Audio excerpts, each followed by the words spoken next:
ఇక్కడ ఈ వీడియోలో వచ్చేసి మనం అసెస్మెంట్ ఆఫ్ వేరియస్ ఎంటిటీస్ ఈ చాప్టర్ కి సంబంధించి తెలుస్తున్నాం. సో ఈ chapter assessment of various entities. ఈ చాప్టర్ లో మనం ఏం తెలుసుకున్నాం అంటే వేరియస్ ఎంటిటీకి టాక్సేషన్ ఎట్లా జరుగుతుంది. వేరియస్ ఎంటిటీలో ఫస్ట్ మనకి ఎంట్రీ ఏది, కంపెనీకి సంబంధించి జస్ట్ సెట్ చేద్దాం. సో ఫస్ట్ ఎంటిటీ ఏం మనకి టాక్సేషన్ ఆఫ్ కంపెనీకి సంబంధించి ట్యాక్స్ ఎట్లా వేయాలి అనేది ఫస్ట్ చెప్తుంది. టాక్సేషన్ ఆఫ్ కంపెనీకి ఎట్లా వేయాలి, మనం నార్మల్ టాక్సేషన్ ఒకటి ఉంటుంది, అంటే ఇన్క్లూడింగ్ మ్యాట్ కన్సిడర్ చేస్తూ, లేదా వాళ్ళు 115 BAA ఆర్ 115 BABని సెలెక్ట్ చేసుకోవచ్చు. నార్మల్గా ఇన్కమ్ ట్యాక్స్ ప్రకారంగా కంపెనీకి ఉన్న ట్యాక్స్ రేట్స్ ఏమున్నాయి ఫస్ట్ చూసుకుంటే, ఫారెన్ కంపెనీనా డొమెస్టిక్ కంపెనీనా ఫస్ట్ చెక్ చేసుకోవాలి. ఏం చెక్ చేసుకోవాలి, is it foreign company or domestic company అనేది ఫస్ట్ చెక్ చేసుకోవాలి. ఓకే, చెక్ చేసుకున్నాం, ఫారెన్ కంపెనీ అయింది ఆర్ డొమెస్టిక్ కంపెనీ అయింది. ఫారెన్ కంపెనీ అయితే ఆర్ సెక్షన్ 9లో మనం కొన్ని చెప్తాం, royalty, fee for technical services, receive from government or Indian concern, వాటన్నిటికి సంబంధించి ఉంటే ఆ కేసెస్లో మనం ఎట్లా వేసుకోవాలి, వాళ్ళ టోటల్ ఇన్కమ్ ఎంత, 50% ఆఫ్ టోటల్ ఇన్కమ్ చూసుకోవడము, ఆర్ అదర్ ఇన్కమ్స్ అయితే 35% of total income tax rate అనేది ప్రొవైడ్ చేస్తాం అన్నమాట. సో ఫారిన్ కంపెనీకి సంబంధించి ఇట్లుంటుంది. లేదు నాది ఇండియన్ కంపెనీనే అంటే డొమెస్టిక్ కంపెనీ, అప్పుడు మనం ఏం చెక్ చేసుకోవాలి, మనం మ్యానుఫ్యాక్చరింగ్ ఎలక్ట్రిసిటీలో ఉన్నామా, ఎస్ ఉన్నాము, మనం ఈ ఇన్కార్పొరేషన్ చేసేది ఈ డేట్లో ఇన్కార్పొరేట్ చేసినాము అంటే బిఫోర్ 31st March 2024, అవును. ఇప్పుడు 115 BABని ఏమన్నా ఆఫ్ చేసుకోవాలనుకున్నామా, ఎస్ ఆఫ్ చేసుకున్నాము, అప్పుడు 15% అవుతుంది. లేదు నేను ఎలక్ట్రిసిటీ కాదు 115 BAAని ఏమన్నా సెలెక్ట్ చేసుకోవాలనుకుంటున్నానా అంటే ఎస్ 22% పే చేయాలి. ఎలక్ట్రిసిటీ వాళ్ళకైతే 15%, ఎలక్ట్రిసిటీ కాని వాళ్ళకైతే 22%. నార్మల్ వాళ్ళే 115 BAని ఆఫ్ చేసుకోలే, బట్ ఫైనాన్షియల్ ఇయర్ 22-23కి సంబంధించి నా టర్న్ ఓవర్ ఉన్నది లెస్ దెన్ 400 crores అనుకోండి, 30% ఆఫ్ టోటల్ ఇన్కమ్ తీసుకోవాలి. And other cases less than or equal to 400 crores అనుకోండి, 25% ఆఫ్ టోటల్ ఇన్కమ్ తీసుకోవాలి. లేదు నార్మల్ కేసులో నేను ఉన్నానంటే నాకు ఎంత పర్సెంట్ ట్యాక్స్ వస్తుంది, 30% ట్యాక్స్ రేట్ వస్తుంది. ఎంత పర్సెంట్, 30% ట్యాక్స్ రేట్ అనేది నాకు పడిపోతుంది. ఇది కంపెనీస్కి సంబంధించి డిస్కషన్ చేసే మ్యాటర్కి సంబంధించి డిస్కషన్ ఇక్కడ. సో ఇక్కడ కంపెనీస్లో మెయిన్గా అక్కడ ఏదైతే ఇయర్ ఇచ్చినారో, ఇక్కడ ఇయర్ ఏదైతే ఇచ్చినారో ఫైనాన్షియల్ ఇయర్ 22-23 అనేది ఫైనాన్షియల్ 22-23 కాదు, మనం గుర్తుపెట్టుకోవాల్సినది ఫైనాన్షియల్ 23-24గా గుర్తుపెట్టుకోవాలి. ఓకే, ఫైనాన్షియల్ 23-24గా గుర్తుపెట్టుకోవాలి. ఇన్కమ్స్ ఏవేవి కవర్ అవుతాయి అంటే chapter 12 subject to tax at the rate mention ఏవైతే చెప్తుంటారో అవి ఏవి 112A ఏమైనా ఉన్నాయనుకోండి, అట్లాంటి కేసెస్ అనమాట. సో 112Aలో ఏమైనా ఉన్నాయంటే అవి 112A ప్రకారం ఫైలింగ్ చేసుకోవాలి. ఓకేనా. నెక్స్ట్ దాని తర్వాత ఏం చెప్తారు, సర్చార్జెస్కి సంబంధించి చెప్తుంది. సర్చార్జ్ కూడా సేమ్, అది మన కంపెనీ అనేది ఫారిన్ కంపెనీనా డొమెస్టిక్ కంపెనీనా చెక్ చేసుకోవాలి. మనం ఫారిన్ కంపెనీలో ఉన్నాం అనుకోండి, సో మన turn over less than 1 crore ఉంటే సర్చార్జ్ ఏమి ఉండదు. 1 crore నుంచి 10 crores ఉంటే 2% సర్చార్జ్ పెట్టాలి. గ్రేటర్ దెన్ 10 crores ఉంటే 5% సర్చార్జ్ పెట్టాలి. ఒకవేళ మనము డొమెస్టిక్ కంపెనీ అంటే మనం 2 సెక్షన్స్ చెప్పినాం, 115 BAB, 115 BAA.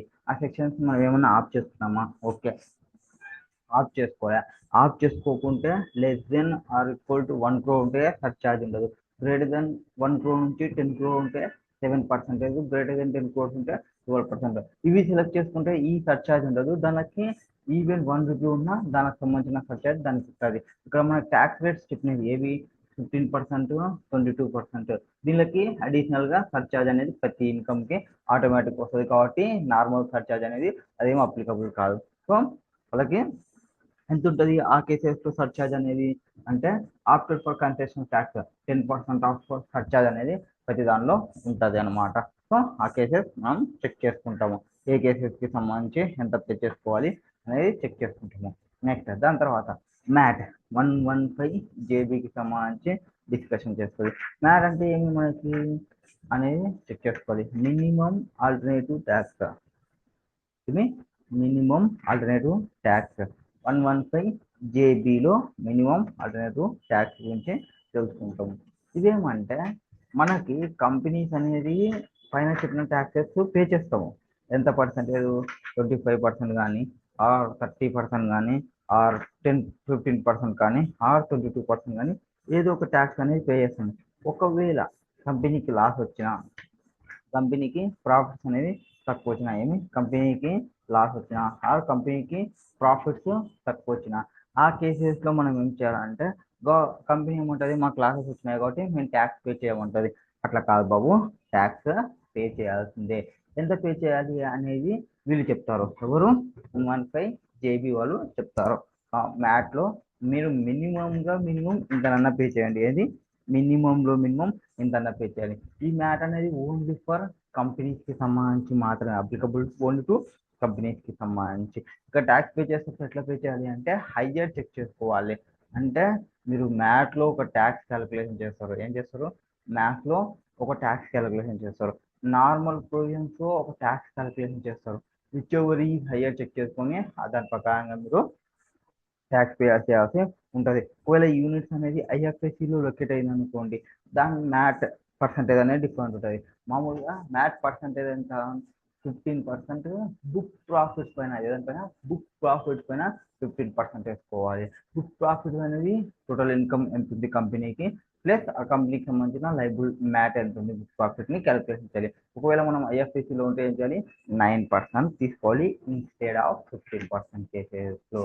సో మనకి ఇక్కడ క్యాలిక్యులేషన్ మనకి ఏం కావాలి ఇంపార్టెంట్గా? ఈ బుక్ ప్రాఫిట్స్ అంటే ఏంది, ఆ బుక్ ప్రాఫిట్ని ఎట్లా క్యాలిక్యులేషన్ చేయాలనేది main important. So computation of book profits అనేది కింద చెప్తారు చూడండి. ఫస్ట్ మనం ఏం తీసుకోవాలి అంటే, మనం మీరు కానీ పీజీపీ ఆల్రెడీ చేసింటే, పీజీపీ ఏం చేసింటే పీజీపీ చేసింటే పీజీపీలో మనం ఏం చేస్తున్నాము? Net profit as per statement of profit and loss అనేది ఫస్ట్ తీసుకుంటాము. దానికి disallowances, allowances add or less చేసుకుంటూ పోతుంటాము. సేమ్ అట్లనే చేయాలి. నెట్ ప్రాఫిట్స్ ఏవేవి ఇంక్రీజ్ చేయాలి, నెట్ ప్రాఫిట్ ఏవేవి డిక్రీజ్ చేయాలి. సో కొన్ని ఐటమ్స్ ఇంక్రీజ్ చేయమంటాడు, కొన్ని ఐటమ్స్ డిక్రీజ్ చేయమంటాడు. ఆ ఇన్కమ్స్ని యాడ్ చేసి ఆ ఐటమ్స్ని డిడక్ట్ చేస్తే మీకు ఏమొస్తుంది? ఇక్కడ బుక్ ప్రాఫిట్స్ మీకు వచ్చేది ఏమొస్తుంది? బుక్ ప్రాఫిట్స్ మీకు వస్తాయి. వన్స్ ఈ బుక్ ప్రాఫిట్ వచ్చినాక తీసుకొని పోయి బుక్ ప్రాఫిట్ పైన 15% వేస్తే మీకు మ్యాట్ అమౌంట్ వస్తుంది. ఏమొస్తుంది? మ్యాట్ అమౌంట్ వస్తుంది. అండ్ నార్మల్ ప్రొవిజన్స్ ప్రకారంగా మీరు ఇంకొక ట్యాక్స్ క్యాలిక్యులేషన్ చేస్తుంటారు. నార్మల్ ప్రొవిజన్స్ ఏమి 15% కేసు కానీ, సారీ 22% కేసు, 22 కాదు 25% కేసు కానీ, ఇది 25% కానీ ఆర్ 30% కేసెస్ కానీ. 25% ఎప్పుడైతే మనకి ఫైనాన్షియల్ 23-24లో less than or equal to 400 crores turn over ఉంటే అప్పుడు 25% తీసుకోవచ్చు. రిమైనింగ్ కేసెస్లో 30% తీసుకోవాలి. ఈ రెండు కేసెస్కి మాత్రమే 115 బిఏబి సెక్షన్ సెలెక్ట్ చేసుకున్న వాళ్ళకి సర్చార్జ్ ఉండదు, ఈ సర్చార్జ్ ఉండదు, ఆ సర్చార్జ్ ఉంటుంది. ఈ మ్యాట్ని మనం కన్సిడర్ చేసుకోము. సో ఓకే, ఇప్పుడు బుక్ ప్రాఫిట్ నేను క్యాలిక్యులేషన్ చేసేస్తాము. బుక్ ప్రాఫిట్ క్యాలిక్యులేషన్ ఏం చేయమని చెప్తున్నాను? కొన్ని యాడ్ ఆర్ లెస్ చేయమన్నాను. ఏమేమి యాడ్ చేయాలి, ఏమేమి లెస్ చేయాలి చూద్దాం. ఫస్ట్ ఏం యాడ్ చేయాలంటే బుక్ ప్రాఫిట్స్కి income tax paid or payable, income tax paid or payable ఏమన్నా ఉంటే ఇంక్లూడింగ్ ఇంట్రెస్ట్ కానీ, సర్చార్జ్ కానీ, హెల్త్ అండ్ ఎడ్యుకేషన్ ఫీజు కానీ, ప్రొవిజన్ ఫర్ ట్యాక్స్ కానీ, ఇవన్నీ ఏం చేయాలా? యాడ్ బ్యాక్ చేసుకోవాలి. నెక్స్ట్ అమౌంట్ క్యారీ టు రిజర్వ్కి ఏమన్నా క్యారీ చేసింటే అది యాడ్ బ్యాక్ చేసుకోవాలి. ప్రొవిజన్ అని మీకు పక్కకు తీసి పెట్టింటే అదర్ దెన్ సర్టెన్ లైబిలిటీ అయితే అది కూడా మీరు యాడ్ బ్యాక్ చేసుకోవాలి. So first income tax add చేసుకోండి, రిజర్వ్స్ యాడ్ చేసుకోండి, ప్రొవిజన్స్ యాడ్ చేసుకోండి. ప్రొవిజన్ ఫర్ లాస్ ఆఫ్ సబ్సిడరీకి సంబంధించిన ప్రొవిజన్ ఏమైనా తీసుకుంటే అది యాడ్ చేసేసుకోండి. డివిడెండ్ ఏమైనా పెట్టింటే అది యాడ్ బ్యాక్ చేసుకోండి. ఆర్ ప్రపోజ్ డివిడెండ్ ఏమైనా పేమెంట్ చేసినా అది యాడ్ చేసుకోండి. Expenditure relatable to any exempted income, ఏది ఎగ్జామ్టెడ్ ఇన్కమ్ అంటే సెక్షన్ 10 అగ్రికల్చర్కి సంబంధించి ఎగ్జామ్షన్, 11-12 ట్రస్ట్కి సంబంధించినవి అవి ఎగ్జామ్షన్ ఉన్నాయి కాబట్టి ఇక్కడ యాడ్ బ్యాక్ చేసుకోండి. ఎక్స్పెండిచర్ని అలో చేయదు. And expenditure related to share of and assess in the income AOP BOA on which no income tax is payable in according provision section 86. Section 86లో చెప్తారు కొంతమంది ఏఓపి బిఓఏ వాళ్ళు కొన్ని కేసెస్లో ట్యాక్స్ పే చేయాల్సిన అవసరం ఉండదు. ఆ కేసెస్ సంబంధించి అంటే ట్యాక్స్ పే చేయబుల్ అంటే వాళ్ళు ఎక్స్పెండిచర్ అలో చేయము. So not allowable. Expenditure related to income accruing or arising foreign కంపెనీకి సంబంధించి, ఏది క్యాపిటల్ గెయిన్కి సంబంధించి కానీ ఆ సెక్యూరిటీస్ అనేది పే చేసేయాలి. ట్రాన్సాక్షన్ సెక్యూరిటీలో ఉండాలి.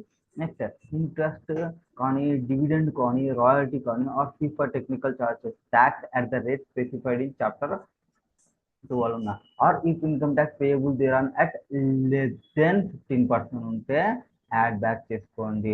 ఎందుకు 15% మినిమం మనకు రావాలని ఇప్పుడు మనం చెప్తున్నాం. ఈ కథ అంతా ఎందుకు మనకి మినిమం ఆల్టర్నేటివ్ ట్యాక్స్ అనేది మినిమం 15% చేయాలి. లెస్ దెన్ 15% పే చేసినామంటే అది యాడ్ బ్యాక్ చేసుకోండి. Notional loss on investment business trust. Notional loss అంటే యాక్చువల్ లాస్ హైలోకి ఉంటుంది. ఆ కేసు అయితే అది యాడ్ బ్యాక్ చేసుకోవాలి. Expenditure related to royalty income in respect of patent chargeable to tax అనేది వచ్చేసి 115 కి సంబంధించి ఏమన్నా ఉన్నా అవి సపరేట్ ఇన్కమ్ సపరేట్ చార్జబుల్ కాబట్టి అది యాడ్ బ్యాక్ చేసుకోండి. డిప్రిసియేషన్ యాడ్ బ్యాక్ చేసుకోండి. డిఫర్ ట్యాక్స్ ప్రొవిజన్స్ ఏమైనా ఉన్నా అవి యాడ్ బ్యాక్ చేసుకోండి. Provision for diminution in the value of any asset add back చేసుకోండి. అమౌంట్ స్టాండింగ్ రివాల్యూషన్ రిజర్వ్, ఇది important point. Revaluation reserve to the reserved revalued asset on the retirement or disposable of such asset కి సంబంధించి మనం ఉంటాం అది add back చేసుకోండి. Next gain arises and transfer of units of business acquired in the exchange of share of SPV. ఇవన్నిటి మీరు ఏం చేసుకోవాలి, యాడ్ బ్యాక్ చేసుకోవాలి. యాడ్ బ్యాక్ చేసుకోవాలి. దాని తర్వాత కొన్ని లెస్ చేయాలి. ఏమేమి లెస్ చేయాలి అంటే ఏవైతే అమౌంట్ విత్డ్రాన్ చేసి ఉంటావో from any reserve or provision అంటే ఇక్కడ whatever amount withdrawn from reserve or provision shall not be reduced from the book profit unless book profit of the year has been increased by those reserves. అంటే పైన నువ్వు add back చేసి ఉంటే withdrawn జరిగిన దానికి సంబంధించి తీసేయాలి. నెక్స్ట్ ఎగ్జాంపుల్ ఇన్కమ్స్ పైన ఎగ్జాంపుల్ ఇన్కమ్ కి సంబంధించిన ఎక్స్పెండిచర్ పెట్టి యాడ్ బ్యాక్ చేస్తున్నాం సో ఇక్కడ దాని ఇన్కమ్ తీసేయండి. డిప్రిసియేషన్ పైన యాడ్ బ్యాక్ చేసేసాము. Depreciation debited to the statement of profit and loss account excluding revaluation asset కి సంబంధించి తీసేయాలి. పైన నువ్వు యాడ్ బ్యాక్ చేసినా కదా రివాల్యూషన్ ని తీసేసి రిమైనింగ్ ఇక్కడ వేయాలి. తర్వాత రివాల్యూషన్ ఇక్కడ వేయాలి. అండ్ ఆ రివాల్యూషన్ రిజర్వ్ అనేది to the extent does not exceed the amount of depreciation అన్న రివాల్యూషన్ అసెట్ కి సంబంధించి. నెక్స్ట్ పైన ఏఓపి యూఐ ఎగ్జెంప్టెడ్ కేసెస్ కి సంబంధించిన ఎక్స్పెండిచర్ యాడ్ బ్యాక్ చేస్తాం. దానికి సంబంధించిన ఇన్కమ్ ని తీసేయండి. తర్వాత ఇన్కమ్ అక్రూయింగ్ ఫారెన్ కంపెనీ ఒకవేళ పైన ఏం చెప్పాము దీనికి సంబంధించిన ఎక్స్పెండిచర్ ఉంటే యాడ్ బ్యాక్ చేసాం. సో దీనికి సంబంధించిన ఇన్కమ్ ఉంటే లెస్ చేసేయాలి. నోషనల్ గెయిన్ నోషనల్ లాస్ ని యాడ్ చేసాం. నోషనల్ గెయిన్ ని తీసేయాలి. బిజినెస్ ట్రస్ట్ కి సంబంధించి lost transfer of units of business trust acquired in exchange of shares of ESPV. Next royalty income in respect of patent charge to BBF కి సంబంధించి తీసేయాలి. Aggregate amount unabsorbed depreciation ఇది important point. ఏం చెప్తుంది aggregate amount అనేది ఏదైనా ఉంటే aggregate అనేది అమౌంట్ ఏదైనా ఉంటే ఏది unabsorbed depreciation and loss boss forward in case of company ఉంటే loss boss forward in cases ఏమైనా ఉంటే ఆ కేసెస్ లో ఇక్కడ ఈ suspended and new director nominated by central government has been appointed by the tribunal. ఈ కేసెస్ లో ఏం చేసుకోవాలి అంటే మొత్తం అగ్రిగేట్ తీసుకుంటాం. నార్మల్ కేసు అంటే ఏది హైయర్ ఉంటే అది తీసుకుంటాం. Next company against whom application for corporate insolvency process has been admitted. ఈ రెండు కేసెస్ ఉన్నవి అంటే రెండు తీసుకుంటాము. అంటే డిప్రిసియేషన్ అన్అబ్జర్వ్డ్ డిప్రిసియేషన్ తీసుకుంటాము అండ్ ఇంకోటి ఉంది బ్రాడ్ ఫార్వర్డ్ బిజినెస్ లాస్ ని తీసుకుంటాము. బట్ నార్మల్ కేసెస్ లో lower of brought forward loss or unabsorbed depreciation as per book profits. No deduction is be allowed from book profits relevant year. అది మాత్రమే deduct చేస్తాము. ఒకవేళ ఈ కేసు అయితే రెండింటిని డిడక్ట్ చేస్తాము. ఈ కేసు చేయకుండా నార్మల్ కేసు అయితే ఏది తక్కువ ఉంటే దాన్ని తీసుకుంటాము. ఒకవేళ profits of sick industrial company commencing from previous year in which the company became sick and ending with the assessment year during the entire net worth of such company becomes equal to exceed the accumulated losses. Deferred taxes తీసేయాలి. అప్పుడు మీకు ఏమొస్తాయి book profit వస్తాయి. ఈ book profit పైన into 15% normal cases అయితే ఒకవేళ మీరు ఐఎఫ్ఎస్సిలో ఉన్నారంటే 9% మల్టిప్లై చేస్తే మీకు మ్యాట్ వస్తుంది. ఈ మ్యాట్ అమౌంట్ ని నార్మల్ ప్రొవిజన్ తో కంపేర్ చేసి విచ్ ఎవర్ ఈస్ హైయర్ తీసుకొని అది మీరు పే చేయాలి. ఇప్పుడు computation of book profit as per India compliant company ఉంటే as per India compliant company ఉంటే ఇండియా కంపెనీకి ఎట్లా ఉంటుంది అంటే కొన్ని మోర్ అడ్జస్ట్మెంట్స్ ని చేయాలంటది. కొన్ని మోర్ అడ్జస్ట్మెంట్స్ అంటే annual adjustment understanding 115 JB 2A 2B తర్వాత ట్రాన్సిషనల్ అడ్జస్ట్మెంట్ ని కొన్ని చేయాలి. సో మొత్తం ఫస్ట్ పైన క్యాలిక్యులేషన్ చేసినదంతా తీసుకోండి. దానికి ఇది యాడ్ చేయండి. ట్రాన్సిషనల్ అడ్జస్ట్మెంట్స్ ని యాడ్ చేయండి. ఏముంటే ట్రాన్సిషనల్ అడ్జస్ట్మెంట్స్ అనేది చూస్తే ఫస్ట్ మ్యాట్ అనేది అప్లికబుల్ కానివి ఏమి ఇక్కడ ట్రాన్సిషనల్ అడ్జస్ట్మెంట్ చెప్పలేదా ట్రాన్సిషనల్ అడ్జస్ట్మెంట్ నేను చెప్తాను. ఏముంటాయంటే ట్రాన్సిషనల్ అడ్జస్ట్మెంట్స్ ఇవి ఓసిఐకి సంబంధించి ఉంటాయి. ఆల్ అమౌంట్స్ ఏవేవి యాడ్ చేయాలి అంటే అమౌంట్ ఏవైతే ఓసిఐకి సంబంధించి క్రియేట్ చేసి ఉంటామో అమౌంట్ అనేది credit to OCI in PNL account అవి రీక్లాసిఫై కావు. ఏమి రీక్లాసిఫై కావు. అటువంటి వాటి అంటే రివాల్యూషన్ ఫ్రమ్ అసెట్ కానీ gain or loss investment equity instrument కానీ ఓసిఐ యాజ్ పర్ ఇండైఎస్ కానీ వీటన్నిటిని యాడ్ బ్యాక్ చేసుకోవాలి. అండ్ అమౌంట్ ఏమన్నా distribution of non cash assets ఏమైనా ఉంటే అది యాడ్ బ్యాక్ చేసుకోవాలి. ఈ ట్రాన్సాక్షన్ అమౌంట్ కన్వర్జెన్స్ డేట్కి సంబంధించి ఏమైనా ఉంటే ఆ అమౌంట్ని 1/5 ఎంత 1/5కి సంబంధించి తీసేసుకోవాలి. అదే దానికి సంబంధించి ట్రాన్సాక్షన్కి సంబంధించి. నెక్స్ట్ దాని తర్వాత లెస్ చేయాల్సినవి ఏమి వీటికి సంబంధించి అంటే ఓసిఐకి సంబంధించి ఏవేవైతే మనము నాట్ రీక్లాసిఫై ఉంటుందో ఎక్సెప్ట్ రివాల్యూషన్ సర్ప్లసెస్ ఏమన్నా ఉన్నా గెయిన్ ఆర్ లాసెస్ ఏమైనా ఉన్నా ఓసిఐకి సంబంధించి ఏమైనా ఉన్నా క్రియేట్ చేసేసి ప్రాఫిట్ అండ్ లాస్ అకౌంట్లో ఆ distribution of non cash assets create చేసినట్టుగా మనం ఉన్న అమౌంట్ ఏవైతే ట్రాన్సాక్షన్ క్రెడిట్ డేట్స్ ఉంటే అప్పుడు మనకి ఫైనల్ ప్రాఫిట్స్ అనేది వస్తుంది. ఇది మ్యాట్ అనేది అప్లికబుల్ కాదు ఎవరికి, లైఫ్ ఇన్సూరెన్స్ బిజినెస్ అప్లికబుల్ కాదు. ఒకవేళ మీరు కన్సెషనల్ రేట్ 115 బిఏఏ కానీ 115 బిఏబి చూస్తున్నా రాదు. And foreign companies in certain cases రాదు. ఫారిన్ కంపెనీ సర్టెన్ కేసెస్ ఎవరు రాదు? Cases where MAT provisions would not be applicable for foreign company. ఎవరికంటే ఎవరికైతే డిటిఏ ఉంటుందో, డిటిఏ అంటే మనం ఇంకా ఇంటర్నేషనల్ ట్యాక్సేషన్ సెక్షన్ 90, 91 అట్లా 90, 91 సంథింగ్ సెక్షన్స్లో మనం ఇంకా క్లియర్గా తెలుస్తున్నాం. డిటిఏ అంటే మనకి అవతల కంట్రీతో ఒక అగ్రిమెంట్ ఉంటుంది. అట్లా అగ్రిమెంట్ ఏమైనా ఉందో చూసుకోవాలి. కంపెనీతో అగ్రిమెంట్ ఉంది లేదు, అగ్రిమెంట్ లేదు. అగ్రిమెంట్ ఉంటే foreign company should not have PE establish in India. PE లేదు, అగ్రిమెంట్ లేదు, అండ్ ఫారిన్ కంపెనీకి should not require such registration under any law for the time being in force relating to companies. And ఆ total income of foreign కంపెనీకి సంబంధించి solely from PGBP మాత్రమే ఉండాలి. Section 44B కానీ are 44BB కానీ 44BPA కానీ are section 44BB కానీ ఆ ఇన్కమ్స్ స్పెషల్ రేట్తో ట్యాక్స్ అయిపోతుంది. ఆ కేసెస్లో ఫారిన్ కంపెనీకి మ్యాట్ ప్రొవిజన్స్ అనేది అప్లికబుల్ కావు. మ్యాట్ ప్రొవిజన్స్ అనేది అప్లికబుల్ కావు. అండ్ ఇక్కడ ఈ సెక్షన్ 115JB అంటే మ్యాట్ ప్రొవిజన్స్ అనేది షెల్ నాట్ అప్లై, కొన్ని కేసెస్లో అప్లికబుల్ కావు. ఆర్ ఈ సెట్ ఆఫ్ ఎట్లా చేసుకోవాలి అంటే దానికి ఇప్పుడు మ్యాట్ క్రెడిట్ వస్తుంది అంటే ఎక్కువ వచ్చింది అనుకోండి, పే చేసి ఉంటాము. ఇప్పుడు దానికి క్రెడిట్ వచ్చింటే ఎట్లా తీసుకోవాలి? మ్యాట్ క్రెడిట్ అంటే ఏమి? First MAT as per section 115JB తర్వాత ట్యాక్స్ రెగ్యులర్గా పే చేసింది ఏమి, no interest would be payable అలా ట్యాక్స్ క్రెడిట్ అలవబుల్. తర్వాత ఈ ట్యాక్స్ క్రెడిట్ ఏదైతే ఉంటుందో క్యారీ ఫార్వర్డ్ చేసుకోవచ్చు 15 అసెస్మెంట్ సక్సీడింగ్ ఇయర్స్. ఎన్ని ఇయర్స్ మీరు క్యారీ ఫార్వర్డ్ చేసుకోవచ్చు? 15 అసెస్మెంట్ ఇయర్స్ని మీరు క్యారీ ఫార్వర్డ్ చేసుకోవచ్చు. మ్యాట్ క్రెడిట్ అనేది would be allowed to set off in a year when tax become payable on the total income computed and regular provisions.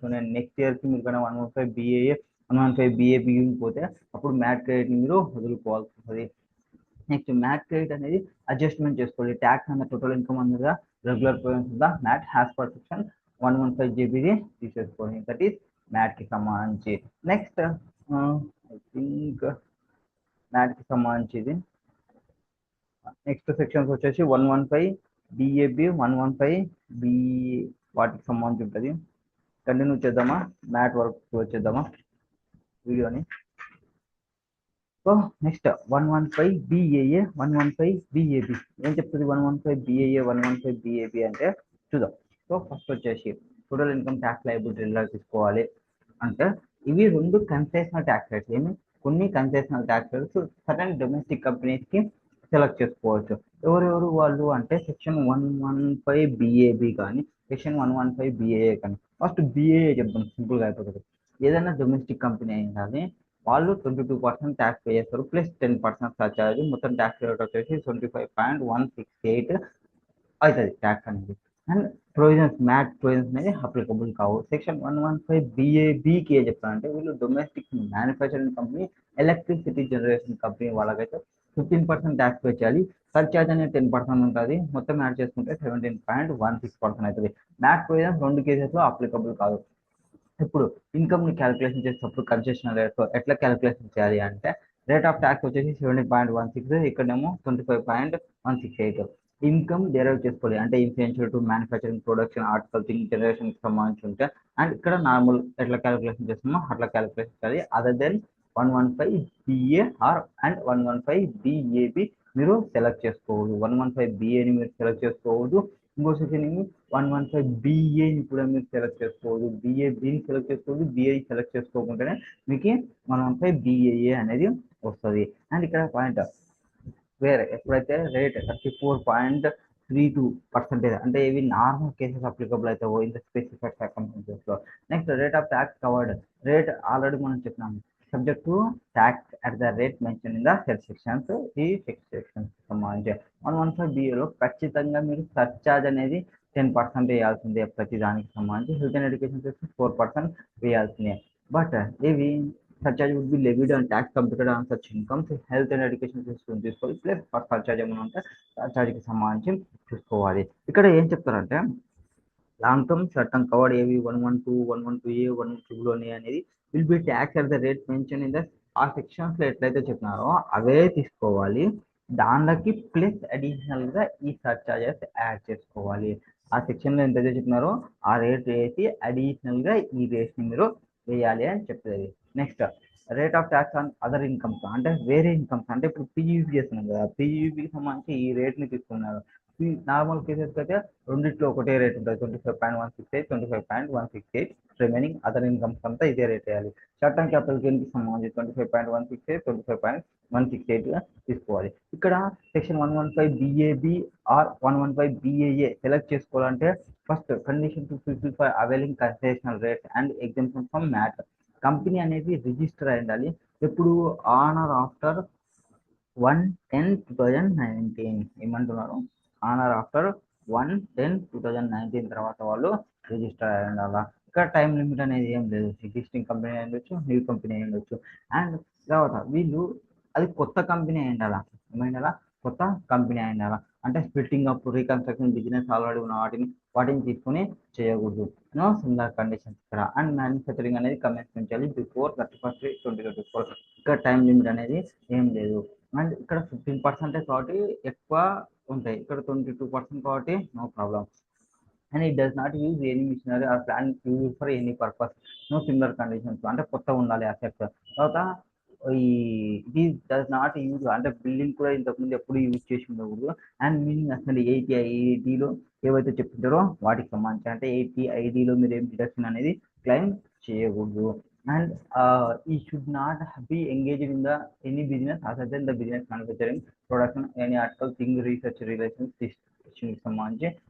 వీటికి సంబంధించి అంటే వాళ్ళు ఇవి business of manufacturing or production of any articles ఇవి రావు computer software development చేస్తున్నా mining చేస్తున్నా conversion of marbles glass చేస్తున్నా bottling of gas into cylinder printing of books production కి సంబంధించి one thing should not be engaged in any business other than business of manufacture or production of any article thing ఈ following అనేవి 115 BAP 115 BABకి select చేసుకోవడానికి లేదు ఇవి రావు next section common points common conditions ఏమున్నాయంటే కంపెనీ ఎవరైతే ఇది ఆఫ్ చేస్తుంటారో 115 బిఏఏ కానీ 115 బిఏబిని కూడా ఆఫ్ చేస్తున్నప్పుడు వాళ్ళకి ఈ డిడక్షన్స్ ఎగ్జామ్షన్స్ రావు ఏవి సెక్షన్ 10AA ఎగ్జామ్షన్ అనేది తీసుకోవడానికి లేదు exemption from without providing the deductions ఉన్న ఫాలోయింగ్ సెక్షన్ 10AAలో మనకు ఉంది ఏఏలో ఏం చెప్తారు మనకి వాళ్ళు ఫ్రిడ్జ్లో ఉంటే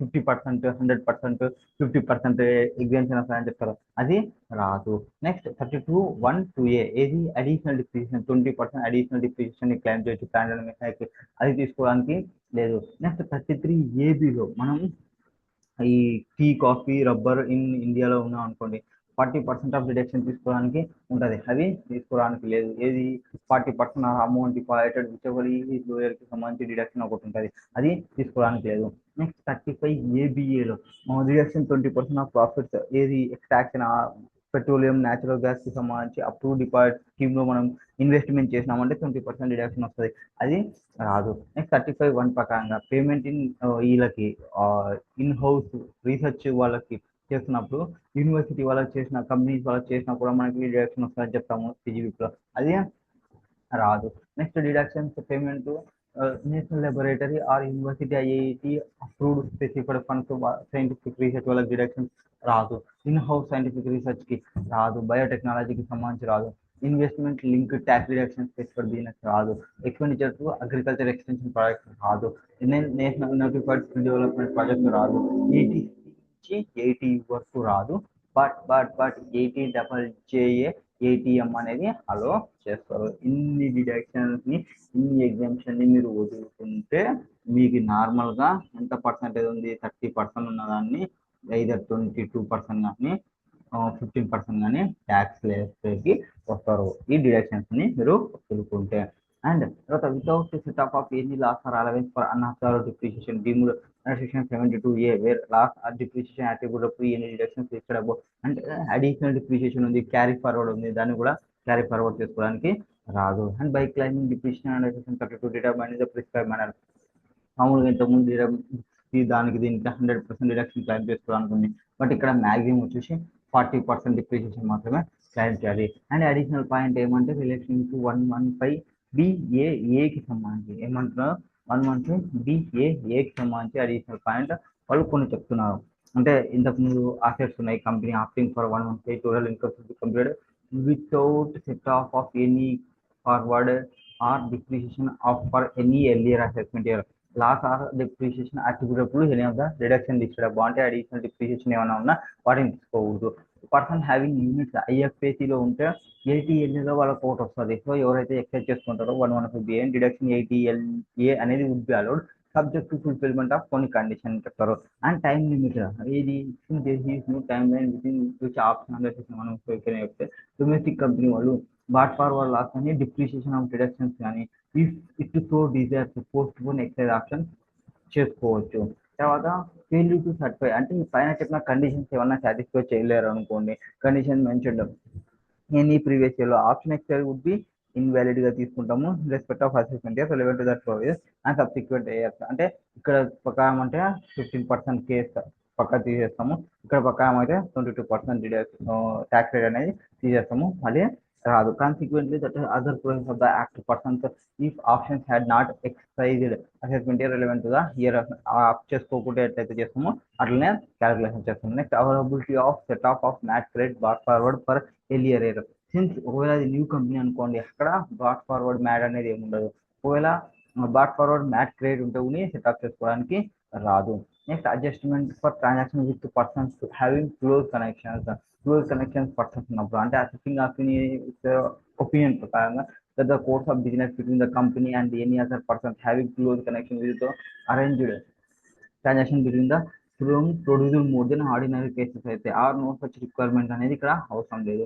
and derived from the business కి సంబంధించి 32% తీసుకోవాలి. And exercise option by the company within prescribe time. అంటే ఎప్పుడైతే 139 రిటర్న్ ఫైల్ చేస్తావో అంతలోగా నువ్వు ఆఫ్ చేసుకోవాలి. ఇక్కడ 139(1) లోపల ఆఫ్ చేసుకోవాలి. 115BAB 115BAAకి సంబంధించి ఇంకా ఏం చెప్తున్నారు, కానీ ఆర్ సబ్సిక్వెంట్లీ విత్డ్రా మళ్ళీ విత్డ్రా చేసుకోవడానికి లేదు. వన్స్ ఆఫ్ చేసుకున్నా అంటే కంటిన్యూగా చేసుకోవాలి. సో ఫస్ట్ రిటర్న్ లో మీరు సెలెక్ట్ చేసుకోవాలి. 139(1)లో డేట్స్ ఉంటాయి, ఏవి 31st అక్టోబర్ లోపల మీరు రిటర్న్ ఫైల్ చేయాలి కాబట్టి ఆ రిటర్న్ ఫైల్ చేసినప్పుడు మీరు సెలెక్షన్ చేసుకోవాలి. ఈ పాయింట్ లో పైన ప్లాంట్ అని ఏమైనా చెప్తే use outside India by any other person shall not be regarded as machinery. Second hand use చేయకూడదు ఉన్నాయి కదా, వేరే కంట్రీ నుంచి ఈ కంట్రీకి తీసుకుంటున్నాం వాటిని మనం సెకండ్ హ్యాండ్ తీసుకుంటాము, వాటిని తీసుకోవడానికి లేదు. దట్ ఈస్ 115BAA 115BABకి సంబంధించి సెక్షన్ కి సంబంధించి. నెక్స్ట్ వాటి తర్వాత ఎవరు, కోఆపరేటివ్ సొసైటీకి సంబంధించి ఎవరు, కోఆపరేటివ్ సొసైటీకి సంబంధించి cooperative societies just second. Cooperative సొసైటీకి సంబంధించి ఏం చెప్తారంటే పర్సన్స్ని జస్ట్ సెకండ్ పర్సన్స్ని టాక్సేషన్ ఆఫ్ కోఆపరేటివ్ సొసైటీకి ఏం వీళ్ళకి కూడా అంతే, కంపెనీకి ఎట్లయితే చెప్పినామో నార్మల్ ట్యాక్స్ ప్రొవిజన్, తర్వాత 2 సెక్షన్స్ కన్సెషన్స్ చెప్పినాము, వీళ్ళకి కూడా 2 సెక్షన్స్ కన్సెషన్ ఉంటాయి. కంపెనీస్కి ఏం చెప్పినాము 115BAA, ఇంకొకటి 115BAB. వీళ్ళకి కన్సెషన్ అంటే 115BAD 115BAE. ఒకవేళ ఇండివిజువల్ వన్కి అయితే 115BAC కన్సెషనల్ ట్యాక్స్. రెజ్యూమ్స్ అనేది చూద్దాం. వీళ్ళకి ఏం చెప్తారంటే first rate of income tax for cooperative సొసైటీస్కి ఫస్ట్ వాళ్ళు ఇందాక లాగానే కంపెనీస్ లాగానే వాళ్ళు కోఆపరేటివ్ వాళ్ళు కంపెనీలో ఉండి ఎలక్ట్రిసిటీలో ఉండి సెట్ ఆఫ్ 31/3/2024 వచ్చేసి ఉంటే వాళ్ళు 115BAEని సెలెక్ట్ చేసుకోవచ్చు. వాళ్ళకి 15% ఉంటుంది. ఒకవేళ ఈ సెలెక్ట్ చేసుకోకుంటే 115BADకి పోతారు, 22% ఉంటుంది. సో నార్మల్ కంపెనీస్కి కూడా అదే చెప్పాను, 15%, 22%. ఇది కూడా 15%, 22%. అక్కడ నార్మల్గా ఇంకా ఇవి కాకుండా ఇంకేం చెప్పినాము అక్కడ అంటే 30% కేసు ఒకటి, 25% కేసు ఒకటి. ఈ 30, 20 ఇవి పక్కన తీస్తే వీళ్ళకు ఉండేది ఏమంటే లెస్ దెన్ 10,000 ఉందని ఇన్కమ్ 10% టోటల్ ఇన్కమ్ పైన ట్యాక్స్ వస్తుంది. గ్రేటర్ దెన్ 10,000 బట్ 20,000 లోపల ఉంటే 20%, 20,000 అబౌవ్ ఉంటే 30%. So income covered under chapter subject to tax at the rates. Special rates ఉంటాయి, స్పెషల్ ఏవైతే ఉంటాయో 115, 1A, 112, 112A ఇవన్నీ స్పెషల్ రేట్స్ ట్యాక్స్ చేసుకోవాలి. వీళ్ళకి సర్చార్జ్ ఎట్లుంటుంది, BAD BAEకి డైరెక్ట్ 10%, అక్కడ ఉంటే డైరెక్ట్ 10% తీసుకుంటాము. ఒకవేళ అది ఆఫ్ చేసుకోకుంటే 1 crore వరకు no surcharge, 1 crore to 10 crore 7% surcharge, 10 crore above ఉంటే 12% సర్చార్జ్. అంటే డొమెస్టిక్ కంపెనీస్కి కోఆపరేటివ్ కంపెనీస్కి సేమ్. ఇవి డొమెస్టిక్ కంపెనీస్ కూడా ఇవేమని చెప్పినాము 7%, 12%. ఇంకొక కంపెనీ అక్కడ ఏం చెప్పినాము ఫారిన్ కంపెనీ 2%, 5% కేసెస్ చెప్పినాము. నెక్స్ట్ దాని తర్వాత total income and tax liability as per concessional tax rate resume section 115BAE, 115BAD same పైన చెప్పినటువన్నీ సేమ్ ఏవైతే ప్రొవిజన్స్ ఉంటాయో అవే. వీటి ఆల్ మ్యాటర్ అని చెప్పినాము, ఇక్కడ AMT ఉండదని చెప్తాము. అండ్ వీళ్ళకి rates 15%, 22%, 10%, 10% surcharge cases and not applicable. AMT అనేది అప్లికబుల్ కాదు. 17.16 వస్తుంది, 25.16 వస్తుంది. పైన చెప్పిన ప్రొవిజన్స్ ఏవైతే చెప్పినామో హ్యాజ్ ఇట్ ఈజ్ అన్ని సేమ్ అట్లనే ఉంటాయి. ఎప్పుడు స్టార్ట్ చేసుకోవాలి, ఎప్పుడు తీసుకోవాలి, బిజినెస్ అంటే ఏమి, ఇవి రావు అని చెప్పినాము. అన్ని హ్యాజ్ ఇట్ ఈజ్గా తీసుకోండి. ఈ డిడక్షన్స్ అన్ని తీసేయాలి. మళ్ళీ 10AA రాదు, 32(1) అడిషనల్ డిప్రిసియేషన్ రాదు, రబ్బర్ దానిలో ఇన్వెస్ట్మెంట్ చేస్తే రాదు, ఎక్స్ట్రాక్షన్ దానిలో ఇన్వెస్ట్మెంట్ చేస్తే రాదు, యూనివర్సిటీ వాళ్ళకి పేమెంట్ చేస్తే రాదు, సైంటిఫిక్ రీసెర్చ్ సంబంధించి చేస్తే రాదు, 35AD ఇన్వెస్ట్మెంట్ లింక్ రాదు, 35 అగ్రికల్చర్ సంబంధించి ఎక్స్టెన్షన్ రాదు, 80C నుంచి 80U చేస్తే రాదు, 80JJAA రాదు. అక్కడ అడిషనల్గా ఏం చెప్పినాము 80M అనేది వస్తుంది, 80JJAA అనేది వస్తుంది. ఇక్కడ 80JJAA వస్తుంది, 80Mకి దీనికి సంబంధం లేదు, ఓన్లీ కంపెనీస్కి సంబంధించి మాత్రమే. కాబట్టి దీని గురించి డిస్కషన్ చేయము. అండ్ సెట్ ఆఫ్ అనేది చేసుకోవడానికి రాదు. అడిషనల్ డిప్రిసియేషన్ క్లెయిమ్ చేసుకోవాలనుకుంటే క్లెయిమ్ చేసుకోవచ్చు, ఓన్లీ 40% వరకు మాత్రమే తీసుకోవాలి అడిషనల్ పాయింట్స్. అండ్ తర్వాత పైన పాయింట్స్ ఇంకా ఏం చెప్పినామో యాజ్ ఇట్ ఈజ్గా పాయింట్స్ అన్ని తీసుకోండి. ఊగా సెక్షన్స్ ఒకటి మార్చారు. సెలెక్ట్ చేసుకోవాలనుకుంటే వాళ్ళు ఫస్ట్ 39 లోపలనే సెలెక్ట్ చేసుకోవాలి. ఫస్ట్ రిటర్న్ ఫైల్ చేస్తున్నప్పుడు విత్డ్రా చేసుకోవడానికి రాదు, ఒకసారి సెలెక్ట్ చేసుకుంటే మళ్ళీ విత్డ్రా చేయడానికి రాదు. ఫస్ట్ రిటర్న్లోనే మీరు సెలెక్ట్ చేసుకోవాలి. ఒకవేళ మీరు కండిషన్స్ ఏమైనా సాటిస్ఫై చేయకుంటే అప్పుడు మీరు బయటకు వచ్చేస్తారు. అండ్ మిషన్ అంటే వేరే కంట్రీ నుంచి తీసుకొచ్చినది రాదు. నెక్స్ట్ ఇప్పుడు మనం పైన ఇంట్రడ్యూస్ చేస్తున్నాం, ఏది AMT అన్నాం. ఏమన్నాము ANT అన్నాము. కంపెనీస్కి అయితే మ్యాట్, కంపెనీస్కి అయితే మ్యాట్. కంపెనీస్ కాకుండా ఉన్నాయనుకోండి వాళ్ళకి ఏమవుతుంది AMT అంటే ఏమి ఆల్టర్నేటివ్ మినిమం ట్యాక్స్. కంపెనీస్కి ఎట్లయితే మినిమం ఆల్టర్నేటివ్ ట్యాక్స్ కట్టమన్నారు, ఏమన్నారు కంపెనీస్కి ఎట్లయితే మినిమం ఆల్టర్నేటివ్ ట్యాక్స్ కట్టమన్నారు, ఈ అదర్ దెన్ కంపెనీస్ కూడా మినిమం ఆల్టర్నేటివ్ మినిమం ట్యాక్స్ కట్టమంటారు. సో వాళ్ళకి 115 ఎప్పుడు అప్లికబుల్ అవుతుంది, నాన్ అప్లికబిలిటీ ఎప్పుడంటే అదర్ దెన్ కంపెనీస్ అయినా. And under any section any person other than company who has claimed a reduction under section any 80P పక్కన తీసేసి chapter 60 reduction claim చేస్తున్నా. ఇవి 10AA 35AD 10AA షెడ్యూల్ సంబంధించి 35AD అంటే specified business reduction claim చేస్తున్నా. వీళ్ళందరికీ AMT applicable అవుతుంది. Applicable కాని కేసెస్ ఏమి అంటే individual HUF AOP BOI artificial judicial person ఈ అడ్జస్ట్ టోటల్ ఇన్కమ్ అనేది లెస్ దెన్ 20 lakhs ఉంటుంది. నీ టోటల్ ఇన్కమ్ అనేది మ్యాథ్లో ఏం చెప్పలేదు ఇట్లా, అంటే అన్నిటికీ అప్లికబుల్ అవుతుంది. కంపెనీకి ప్రతి దానికి చెక్ చేసుకోవాలి మ్యాథ్స్ సంబంధించి. కానీ ఇండివిజువల్ HUF AOP BOI వాళ్ళకి లెస్ దెన్ 20 lakhs ఉంటే AMT ప్రొవిజన్స్ అప్లికబుల్ కావు. అండ్ ఎవరైతే రెసిడెంట్ కోఆపరేటివ్ సొసైటీ ఉండి వాళ్ళు ఆ ఆప్షనల్ కన్సెషన్ రేట్ని తీసుకుంటే AMT అప్లికబుల్ కాదు. అండ్ తర్వాత ఇండివిజువల్ వాళ్ళు ఎవరైతే డిఫాల్ట్ ట్యాక్స్ రెజ్యూమ్ అంటే కన్సెషన్ రేట్ 115BACని తీసుకుంటే ఇది రాదు. స్పెసిఫైడ్ ఫండ్స్ ఏమైనా ఉంటే బిజినెస్ ప్రస్థానంలో చెప్పుకుంటాము వాళ్ళకు కూడా AMT రాదు. AMT ఇందాక మ్యాట్లో ఏం చెప్పినాము, మ్యాట్లో ఎంత పర్సెంటేజ్ చెప్పినాము 15% ఆఫ్ బుక్ ప్రాఫిట్స్ అని చెప్పినాము. ఒకవేళ ఐఎఫ్ఎస్సిలో ఉంటే 9% తీసుకోమన్నాము. ఇక్కడ ఏమంటారంటే 18.5 తీసుకోవాలి. ఒకవేళ ఐఎఫ్ఎస్సిలో ఉంటే 50 cooperative AMT rate would be 9%. ఎక్కడ దీనిలో ఉంటే ఐఎఫ్ఎస్సిలో ఉంటే, and in case of cooperative society వాళ్ళకైతే ఏఎంటీ ఎంత 15% తీసుకోవాలి. అండ్ అడ్జస్టెడ్ టోటల్ ఇన్కమ్ పైన తీసుకుంటాము. అక్కడ ఏమన్నాము, కంపెనీస్లో అయితే బుక్ ప్రాఫిట్ పైన అన్నాము, ఇక్కడ అడ్జస్టెడ్ టోటల్ ఇన్కమ్ పైన తీసుకుంటాము. సేమ్ అడ్జస్టెడ్ టోటల్ ఇన్కమ్ని క్యాలిక్యులేషన్ చేయాలి. ఎట్లా వస్తుంది అడ్జస్టెడ్ టోటల్ ఇన్కమ్ అంటే, first total income before giving amp provisions increase చేయాలి. ఏ డిడక్షన్స్ క్లారిఫై చేస్తామో వాటిని ఇంక్లూడ్ చేసుకోండి. ఏది ఎనీ సెక్షన్ చాప్టర్ 6 సంబంధించినవి ఏమైనా ఉంటాయి, ఏటీఐఏ నుండి ఏటీఆర్ఆర్పి ఇన్కమ్ రిలేటెడ్ ఏవైతే ఉంటావో వాటిని యాడ్ బ్యాక్ చేసుకోండి. ఏటీపీ పక్కన పెట్టేసి చాప్టర్ ఏఏ హెడ్జ్కి సంబంధించిన డిడక్షన్ తీసుకుంటే అది యాడ్ బ్యాక్ చేసుకోండి. 35 AD reduced by depreciation allowed under section 32 and no deduction under section 35 AD అనేది పక్క తీసుకోవాలి. అంటే 35 ఏడిని యాడ్ బ్యాక్ చేసుకోండి. ఇక్కడ సెట్ ఆఫ్ కి సంబంధించి అక్కడ ఎన్ని ఇయర్స్ వస్తాయని చెప్పినాం, మ్యాట్ 15 ఇయర్స్ వస్తుంది. ఇది కూడా 15 అసెస్మెంట్ ఇయర్ మీకు వచ్చేస్తుంది. సో ఫస్ట్ నార్మల్ ప్రొవిజన్ ప్రకారం క్యాలిక్యులేషన్ చేసి డిడక్షన్ యాడ్ చేసేస్తాం. 10 ఏఏ 35 ఏడీని యాడ్ చేస్తాము. 80 ఐఏ టు 80 ఆర్ఆర్బిని యాడ్ చేసుకుంటాము. అండ్ లెస్ 32 డిప్రిషియేషన్ అనేది తీసేస్తాము 35 ఏడీకి సంబంధించిన అసెట్స్ పైన. తర్వాత ఈ కేసెస్ తీసుకున్నాము. ఇక్కడ ఏఎంటీ అనేది టోటల్ క్రెడిట్ అలవబుల్ ఈవెన్ ఈ budget total income does not exceed 20 lakhs in the year of set of కావాలనుకుంటే నెక్స్ట్ ఇయర్లో మీరు సెట్ ఆఫ్ చేసుకోవచ్చు. అండ్ తర్వాత provisions of AMC cell not apply, ఎవరికి అప్లికబుల్ కాదు, ఎవరైతే రెసిడెంట్ కోఆపరేటివ్ సొసైటీ 115 బిఏడి కానీ 115 బిఏ తీసుకున్నా రాదు, 115 బిఏసి తీసుకుంటే రాదు. Next scheme for taxation of real estate investment trust infrastructure investment trust invite rate. ఇది నెక్స్ట్ ఉదాహరణ చెప్తామండి. బిజినెస్ ట్రస్ట్ స్పెసిఫైడ్ ఫండ్స్ వాటితో చెప్పుకుంటే బాగుంటుంది అని నేను అనుకుంటున్నా. ఒకవేళ కంటిన్యూ చేస్తే ఎంతవరకు పోతుంది. సో జస్ట్ సెకండ్ మొత్తం చూద్దాం. సో బాగానే ఉందిలేండి. సో అన్నీ టచ్ అవుతాయి ఇక్కడ. Business trust, to investment fund, specified funds అవన్నీ ఇంకొక వీడియోలో చేస్తున్నాం బెటర్. అది ఇంకొక క్లారిటీ ఉంటుంది మనకి. Thank you.